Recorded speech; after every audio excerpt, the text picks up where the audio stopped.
মামার বন্ধু সালমান শাহ, তখন নানা বাড়িতে গিয়ে আমি আমার মামার সাথে সালমান শাহকে পাই। তো এরকম অদ্ভুত সুন্দর সম্ভাবনাময় একজন শিল্পী বাংলাদেশ থেকে হারিয়ে গেছে, সেই জন্য আমি খুবই স্যাড ফিল করি।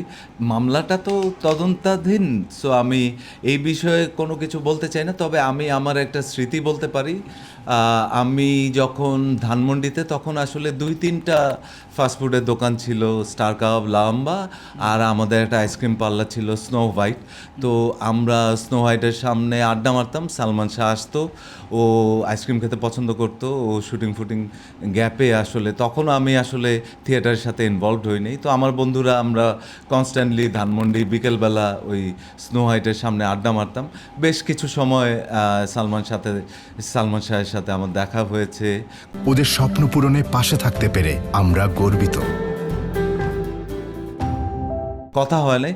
তারপরে একবার আমার মামার বন্ধু সালমান শাহ, তখন নানা বাড়িতে গিয়ে আমি আমার মামার সাথে সালমান শাহকে পাই। তখন হাই হ্যালো হয়েছিল আর কি, এরকম যে এই তখন তো আর এরকম ছবির ছিল না, কালচার ছিল না।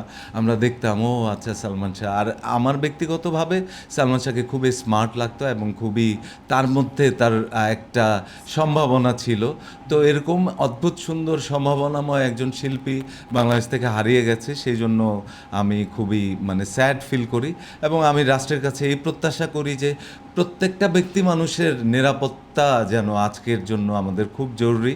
আপনি যেন যেই রাষ্ট্রের ক্ষমতায় আসুক, মানুষের স্বার্থে যেন প্রত্যেকে কাজ করে এবং আমরা সবাই মিলেমিশে, যে কোনো ধর্ম, যে কোনো বর্ণ, যে কোনো গোত্রের, যে কোনো সমাজেরই হই, আমরা সবাই মিলে বাংলাদেশটাকে একটা অদ্ভুত সুন্দর জায়গায় নিয়ে যাওয়ার জন্য অক্লান্ত চেষ্টা করছি। সেই চেষ্টায় যেন কারো কোনো এজেন্ডা না থাকে, কারো কোনো কুচক্র, নানান পরিকল্পনা থাকে না, এরকম যেন না থাকে।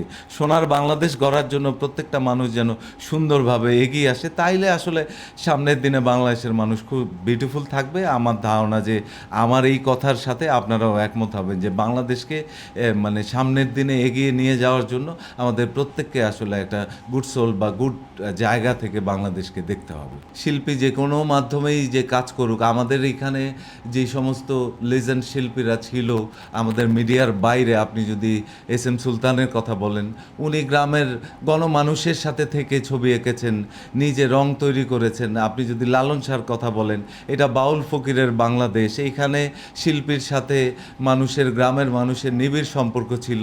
বাংলাদেশের প্রাণ প্রকৃতির সাথে আমাদের একটা সুন্দর সম্পর্ক ছিল। আমাদের মেলা, আমাদের বাজার, আমাদের যাত্রাপালা, এই যে কালচারাল ইভেন্টগুলো, এগুলো হারায় যাচ্ছে দিনকে দিন। তো আমি রাষ্ট্রের কাছে এইটুকু বলতে চাই যে আমাদের যেই সমস্ত ইভেন্টগুলো আসলে বহু বছরের ঐতিহ্যগত জায়গা থেকে ছিল, সেগুলো আবার ফিরে আসুক এবং আমাদের বাংলাদেশ যেই কালচারালি একটা সমৃদ্ধ জায়গা ছিল, সেটার জন্য যেন রাষ্ট্রযন্ত্র, শিল্পী এবং টোটাল সমাজ ব্যবস্থার পেছনে দাঁড়ায়, এটাই আমি প্রত্যাশা করব। ধন্যবাদ।